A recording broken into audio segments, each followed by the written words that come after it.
Jessica Cox was born without arms due to a rare non-genetic birth defect, but this hasn't held her back from driving a car, gaining a black belt in Taekwondo, playing the piano, scuba diving, and becoming the world's first licensed armless pilot.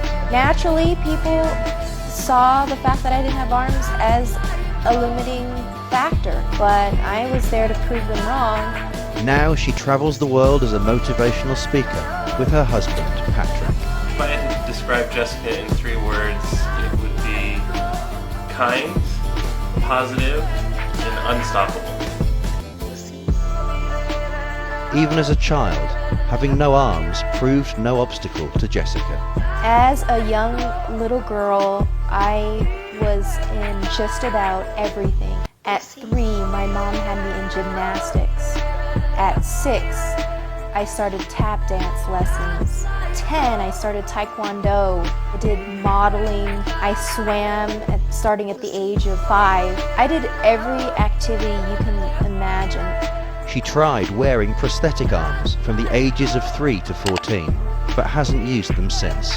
There's nothing that can substitute the tactile ability of flesh and bone, and my feet have the tactile ability to feel whether something was hot or smooth or rough, and it was just a lot easier to be able to make those connections with the feeling my feet provided. Despite her adventurous spirit, she had always been afraid of flying until she had a life-changing experience. One day, a fighter pilot came up to me and he asked if I wanted to fly in a single-engine airplane. That idea wasn't something that I was too enthusiastic about, but he encouraged me, my dad encouraged me, and I gathered up my courage. I was sitting right beside the pilot and he asked if I wanted to experience putting my foot up on the yoke. And when I did, and I had a feel for what it was like to handle that airplane, I knew I wanted to become a pilot.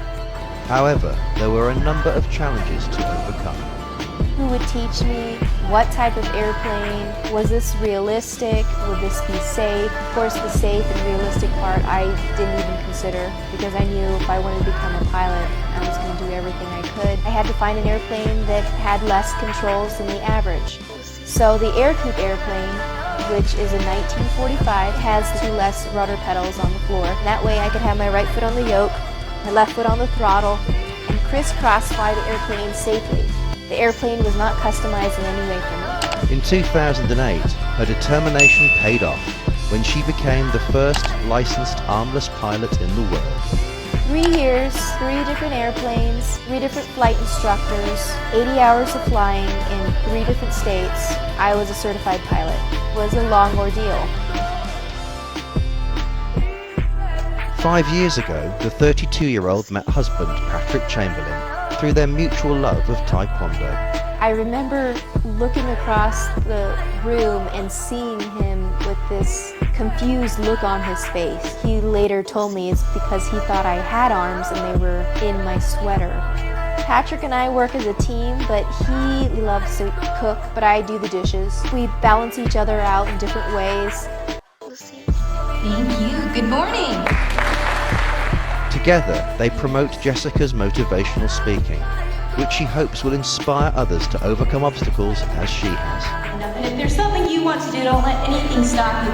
With that, you must be persistent. Think about the last time you said, I can't. Patrick and I work together to be able to motivate people. He has a very crucial part of my presentation. I get to be the one in the spotlight and in front of everyone, but it would not happen if Patrick wasn't back there eliminating the challenges as a media tech and all-around manager. We have some very interesting adventures on our travels. It's a constant adventure and it's a lot of fun.